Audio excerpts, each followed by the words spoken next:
Dek, ini trotoar hak pejalan kaki. Siapa kasih izin jualan di sini? Tahu izin jualan ini, no? Ini trotoar hak pejalan kaki. Nih, tolong Satpol PP segera disuruh pindah. Nggak boleh ini hak pejalan kaki nih. Tolong malam ini dipindah. Kalau malam besok masih ada, biar kami suruh orang kampung untuk jualan di sini semua. Di depan Koramil Kota Juang, ah. Tolong, terima kasih.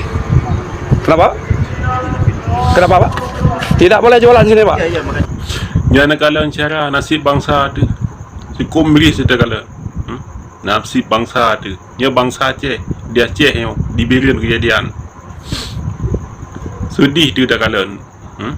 Watai gejualan bat tempat jalan kaki. Terus oknum sidrau yang gedam hanya jualan di sini. Nyandum kah masyarakat miskin. Hai apa? Nya memang hanya jualan. Bat tempatnya disediakan tempat-tempat yang lain. Supaya jualan lagi. Orangnya minta harap apa pemerintah bakah sitan apa. Dia kira hanya jualan di sini di kekuramilan bat tempat jalan kaki. Disediakan le drone ni. Karena drone haya kalau hotel ni berapa hotel ni tham kau. Memang drone haya disediakan tempat-tempat lain supaya orang kasiannya ataupun masyarakat kecilnya dia kejualan. Dia minta berah kehinan. Drone ni orang dalam pemerintahan. Dan lupa. Tengah preh per bulan.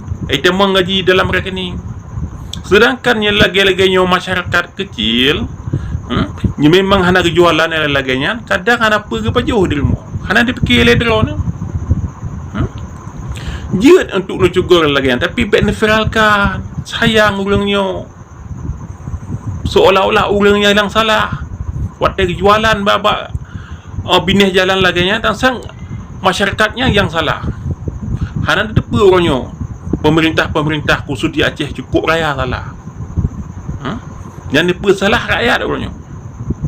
Dia memang kira-kira hanya jualan di sini bila jalan. Dia pegat, dia sediakan tempat-tempat yang lain. Kerana drone dalam pemerintahan. Drone wajib tanggungjawab.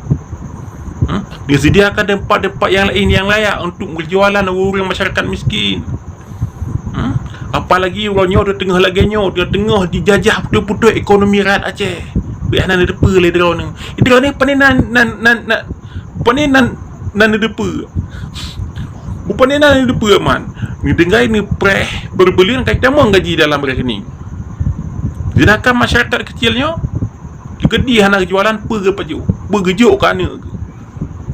Hana miris ni kalian lagi tanya. Watai kalian dia ni banyak yang inang ada muka drone. Wah tu.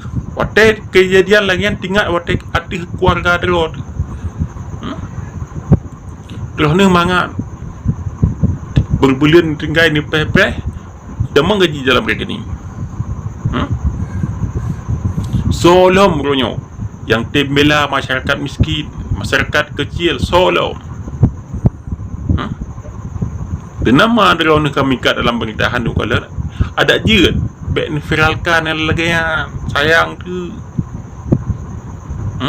Begatlah cara nak segungkan ni meduk ni pakat baik lagi ni apa-apa tak seolah-olah drone ni preman ni nak seolah-olah drone ni lapon ponang drone nak seolah-olah drone untuk rakyat Aceh gopkan rakyat Aceh baiklah lagi yang busapan bacut masyarakat kecil